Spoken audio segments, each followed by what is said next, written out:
कोथळीगड कर्जतच्या पूर्वेला असणारा हा दौलतदार किल्ला, ज्याचा बुरुज आज सुद्धा भक्कम आहे.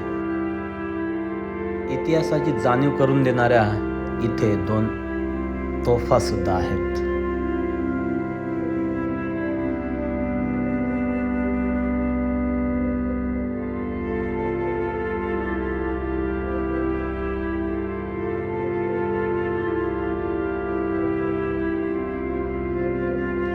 किल्ल्यावरती पाण्याच्या टाक्याचा समूह पाहायला मिळतोय. जेव्हा आपण गुफेकडे जातोय तेव्हा आपल्याला सुरुवातीला भैरवनाथाचं मंदिर पाहायला मिळतंय आणि गुफेत असणाऱ्या खांबांवरती आपल्याला शिलाचित्र पाहायला मिळत आहेत. या खडकाच्या पोटातून जाणारा मार्ग आपल्याला सरळ किल्ल्याच्या माथ्यावरती घेऊन जातोय, जिथून आपल्याला खूप सुंदर असे नजारे पाहायला मिळत आहेत. किल्ल्यावरती एक पाण्याचं टाकं सुद्धा आहे, पण सध्याच्या परिस्थितीमध्ये ते पिण्यालायक नाही. चला तर मग या व्हिडिओच्या माध्यमातून आज आपण तुम्हाला या कोथळीगडाची थोडीशी माहिती देऊया. नमस्कार मित्रांनो, कसं काय मजेत ना? मजेतच असलं पाहिजे. मी अनंता पांडू हिंदोळा आणि तुम्ही पाहताय माझी यूट्यूब चॅनल आदिवासी भटकंती. पुन्हा एकदा मित्रांनो आपली भटकंती असणार आहे किल्ले कोथळीगड. आणि या कोथळीगडाचा जो आजचा व्हिडिओ असणार आहे तो पूर्ण माहितीनुसार असणार आहे. त्याचा इतिहास काय होता, त्याचा कशासाठी उपयोग केला, हा पूर्ण माहिती तुमच्यापर्यंत आज पोहोचवण्याचा प्रयत्न करणार आहोत. तर नक्कीच व्हिडिओला पूर्ण बघा. व्हिडिओ आवडला तर व्हिडिओला लाईक आणि चॅनलला सबस्क्राईब नक्कीच करा.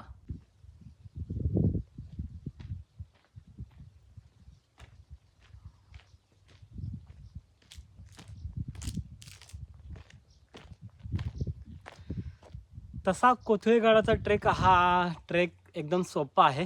तुमच्याकडे जर स्वतःची बाईक असेल तर चांगली बाईक असेल तर तुम्ही पेठ गावापर्यंत घेऊन जाऊ शकता, जो कोथळीगडाचा बेस विलेज आहे. आणि तिथून तुम्ही इझिली 15 मिनिटाचा ट्रेक करू शकता. पण सध्या मी गाडी आंबिवलीला ठेवलेली आहे. आंबिवलीच्या वरती म्हणजे आपल्या पेठच्या रस्त्यालाच आहे. तिथून मी चालत आलो आहे आणि त्यामुळे थोडासा दम लागू शकतो. पाणी सोबत ठेवा. आपण थोडं पुढे चालत आलो की आपल्याला एका ठिकाणावरून कोथळीगडाचं असं दर्शन होते. आणि आज मी एकटाच आलो आहे, सोलो आहे. आता वाजलेत 2. तर मला लवकरात लवकर ट्रेक पूर्ण करून खाली उतरायचं आहे, कारण सोलो आहोत आपण. आणि बघूया वरती कोणी आहे का. चला.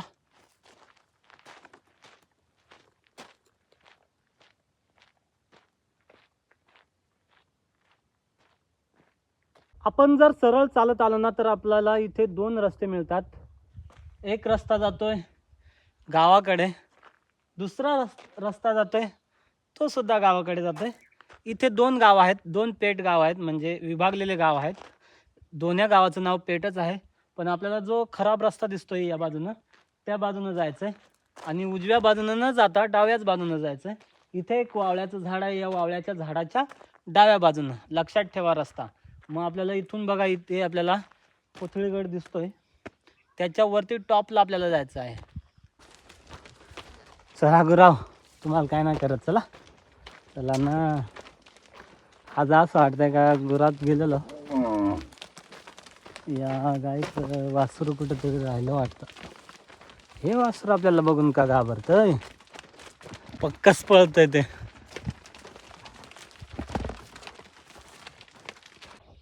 मित्रांनो, या झाडावरती ना पाखरांची मीटिंग चालू आहे. कसले तरी भांडण झालं वाटतं आणि त्यामुळे ते एकमेकांना भांडतायत. न्याय चालू आहे. ऐकलं? कोणाला जर पाखरांची जर भाषा समजत असेल तर मला सांगा, काय चालू आहे. इकडे सुद्धा आहेत, इकडे समोर दे. त्यांचं काय चाललंय ते आपल्याला काय करायचं. चला आपण किल्ला बघूया. जेव्हा आपण पेठच्या गावामध्ये येतोय तेव्हा आपल्याला गावाच्या शेवटच्या टोकाला यायचं आहे. इथे आल्यानंतर आपल्याला डाव्या बाजूनं किल्ल्याकडे जाण्यासाठी रस्ता आहे.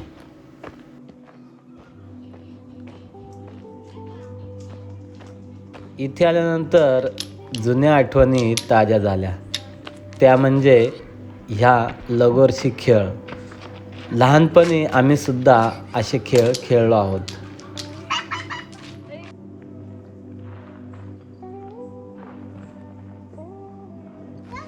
तर मित्रांनो, आपण येऊन पोचलो आता पेठच्या दुसऱ्या गावामध्ये, जिथून आपल्याला जायचं आहे किल्ल्यावरती.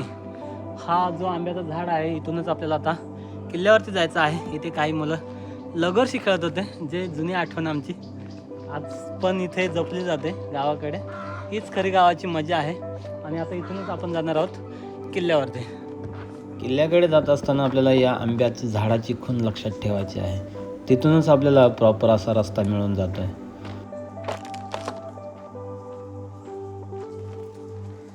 किल्ल्याकडे जात असताना आपल्याला झाडाच्या सावलीतून जावं लागतंय, पण काही ठिकाणी आपल्याला दगडांचा पॅसेज सुद्धा पार करावा लागतोय.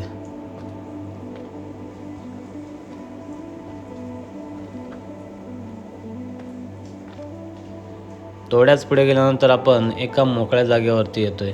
तिथून समोरचा नजारा हा खूप सुंदर असा दिसतोय. ट्रेक जरी सोपा असला ना, तरी खूप दमछाक करणारा आहे. त्यामुळे पाणी सोबत ठेवा, जितकं होईल तितकं पाणी सोबत ठेवा आणि मगच ट्रेक करा.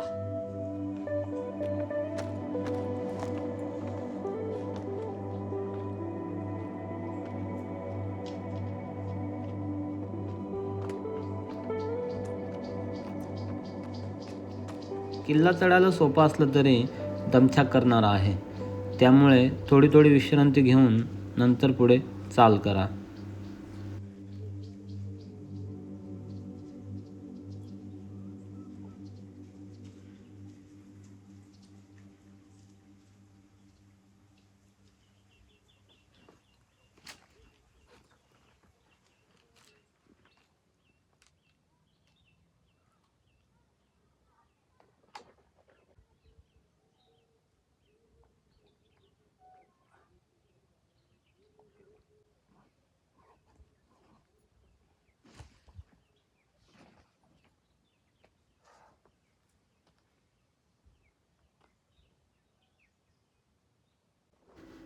थोड्याच पुढे आल्यानंतर आपण किल्ल्याच्या महादरवाजापाशी येऊन पोचतो, जो किल्ल्याच्या पायथ्याशी आहे.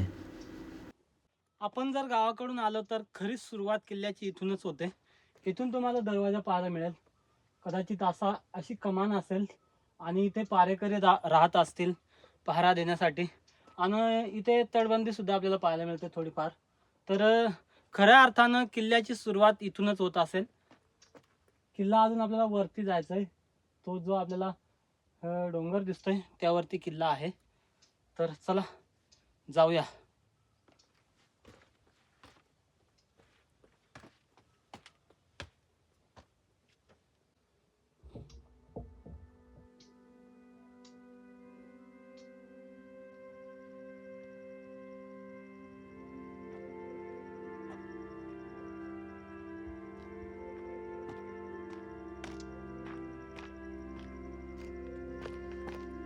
आपण आज किल्ल्याच्या पर्यायी मार्गाने न जाता जो जुना मार्ग होता इथून, जिथून आपल्याला एक दरवाजा पाहायला मिळेल पुढे गेल्यानंतर, त्या मार्गाने जाणार आहोत. किल्ल्यावरती जात असताना आता पर्यायी मार्ग केला आहे, पण हा जो मार्ग आहे हा जुना मार्ग आहे. आणि इथून आपण गेलो तर आपल्याला एक दरवाजा सुद्धा पाहायला मिळतोय.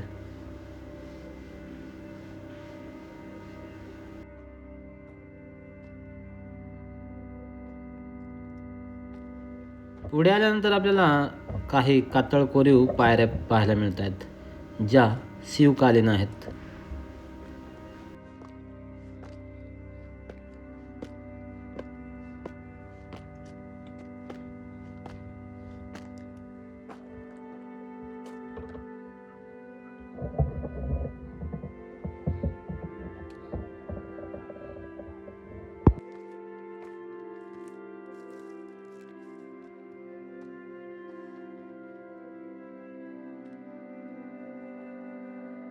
तर हा होता मित्रांनो जुना पायरी मार्ग, जिथून आपल्याला एक दरवाजा पाहायला मिळतोय.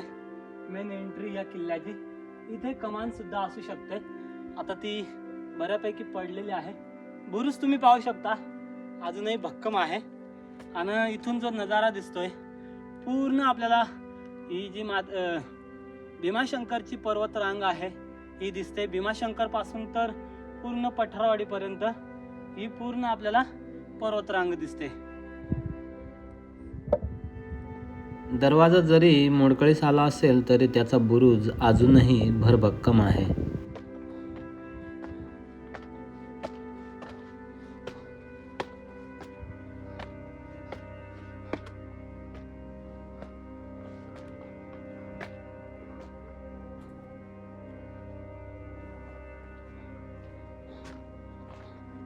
आपण जेव्हा इथे जो आपला दरवाजा आहे तिथून जर वरती आलो तर आपल्याला एक रस्ता गुफेकडे जातोय आणि एक रस्ता जो पर्यायी मार्ग बनवला आहे तिकडे जातोय.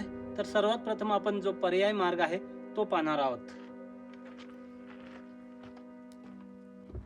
जेव्हा आपण पर्यायी मार्गाकडून येतोय तेव्हा आपल्याला या 2 तोफा पाहायला मिळत आहेत. पूर्वी इथे एकच तोफ होती. इतिहासाची साक्ष देणाऱ्या या 2 भरभक्कम अशा तोफा.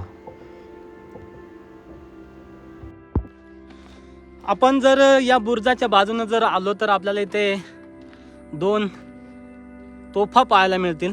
या बघा पाठीमागे. आणि किती भक्कम अशा तोफा आहेत. पहिल्यांदा एकच होती. काही 7-8 वर्ष अगोदर एकच इथे ही एकच तोफ होती. आणि जेव्हा टाक साफ करायला घेतलं तेव्हा ही जी दुसरी तोफ आपल्याला दिसते ही तोफ मिळाली. त्याच्याच बाजूला आपल्याला एक भक्कम असा बुरुज पाहायला मिळतोय. तो आज सुद्धा व्यवस्थितरित्या उभा आहे आणि त्याच्यावरती आपला शिवरायांचा भगवा झेंडा फडफडतोय. आणि ही जी सुळका तुम्हाला पाहायला मिळते हाच आहे कोथळीगड. याच्याच बाजूने आपल्याला काही टाक पाहायला मिळतील पाण्याने भरलेली, जी सध्याच्या परिस्थितीत आपण पिऊ शकतोय हिवाळ्यामध्ये. तर ती टाका आपण पहिल्यांदा पाहूया आणि नंतर मग जी काही 2 गुफा आहेत या गुफा पाहायला जाऊया. आणि नंतर आपण जाणार आहोत किल्ल्याच्या टॉपला. इकडे सुद्धा आपल्याला काही पाण्याचे टाके पाहायला मिळतील.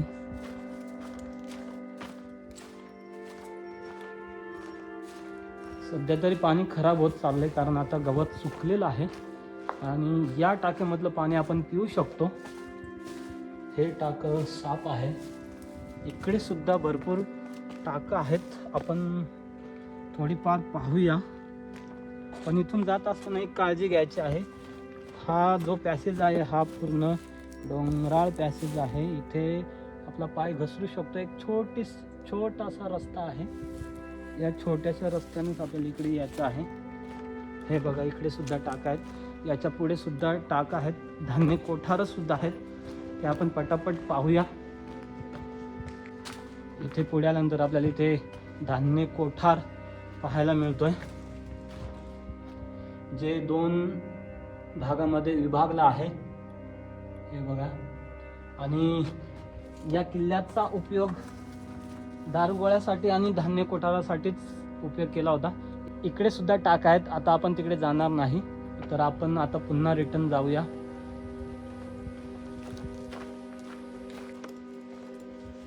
शिवाजी महाराजांच्या काळात या किल्ल्याचा शस्त्रसाठासाठी उपयोग केला जात असे. संभाजी महाराजांच्या काळामध्ये या किल्ल्याला फार महत्त्व होते. नारोजी त्रिंबक हा या गडाचा किल्लेदार.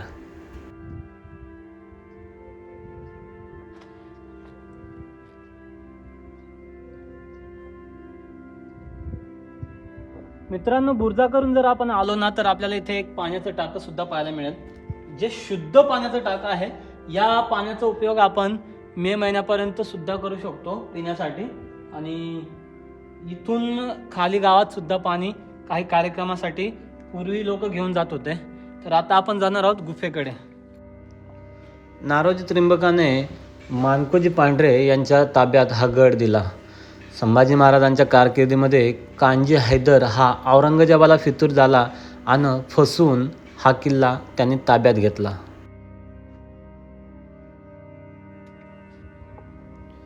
किल्ल्यात आपल्याला एक भली मोठी गुफा पाहायला मिळते, जिथे बरेचशी लोक राहू शकतात.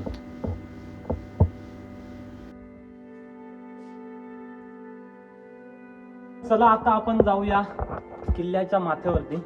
लक्षात ठेवायचं आहे, इथे जे भैरवाचं मंदिर आहे, या मंदिराच्या पुढे जाऊन थोडासा इथे आपल्याला एक रस्ता पाहायला मिळेल. हा बघा, हा जो रस्ता आहे, हा या ज्या पायऱ्या तुम्हाला दिसत आहेत, या पायऱ्यानेच आपल्याला जायचं आता वरती माथ्यावरती. किल्ल्याच्या माथ्यावरती जात असताना आपण जणू काही या खडकाच्या पोटातूनच जातोय, कारण हा उभा खडक फोडून या खडकातूनच या पायरी मार्गाची निर्मिती करण्यात आलेली आहे. या पायऱ्या चढत असताना आपल्याला खूप काळजीपूर्वक चढायचं आहे, कारण पायऱ्यांची उंची ही जास्त आहे, त्यामुळे ते आपल्या गुडघ्याला लागू शकतात.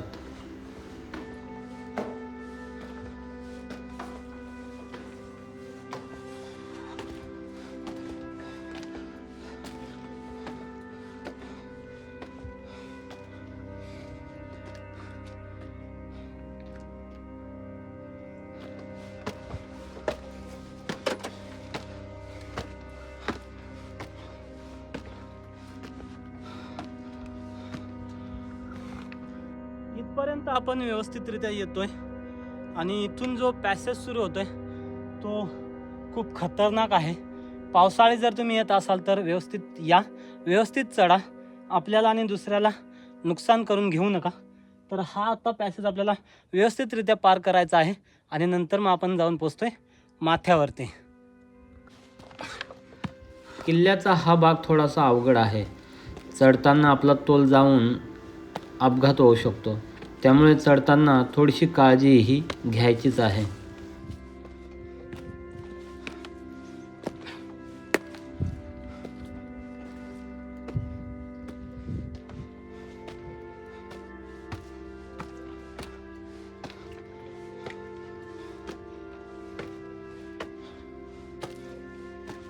आपण पुढे आल्यानंतर जो पायरी मार्ग आपल्याला मिळाला, त्याच्या तिथे आपल्याला एक दरवाजा पाहायला मिळतोय. पाहू शकता तुम्ही कशा पद्धतीने या दरवाजाची रचना केलेली आहे. कमानीचा आकार दिलेला आहे आणि जो तुम्हाला दरवाजा पाहायला मिळतोय हा आत्ता बसवलेला आहे. पूर्वीच्या काळामध्ये हे पूर्ण ओपन होतं, म्हणजे आमच्या 90-80च्या दरम्यान हे पूर्ण ओपन होतं. कदाचित हे 2000 सालाच्या नंतरच हा दरवाजा इथे बसवलेला आहे. आता आपण वरती जाऊ. किल्ल्याच्या माथ्यावरती एक प्रवेशद्वार आहे. या प्रवेशद्वाराचा आकार कमानीसारखा आहे. त्याच्याच बाजूला आपल्याला इथे नंदीचं एक मुख पाहायला मिळतं आहे आणि त्याच्याच बाजूला शबर प्राणी जो आहे त्याचं एक शिलाचित्र पाहायला मिळतं आहे.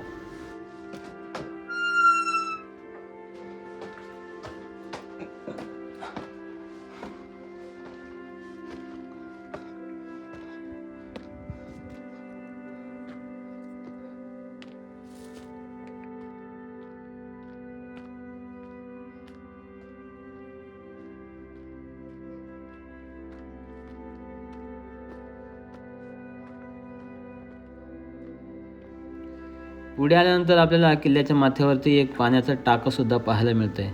ते आता पिण्यालायक नाही, पण किल्ल्याचा माथा हा खूप मोठा आहे. कदाचित पूर्वीच्या काळामध्ये इथेच राजवाडे असतील किंवा मग बालेकिल्ले असतील. समोर दिसणारा हा पुण्याचा घाटमाथा आणि याच घाटमाथ्यावरती लक्ष ठेवण्यासाठी कदाचित या कोथळीगडाची निर्मिती केली गेली असेल.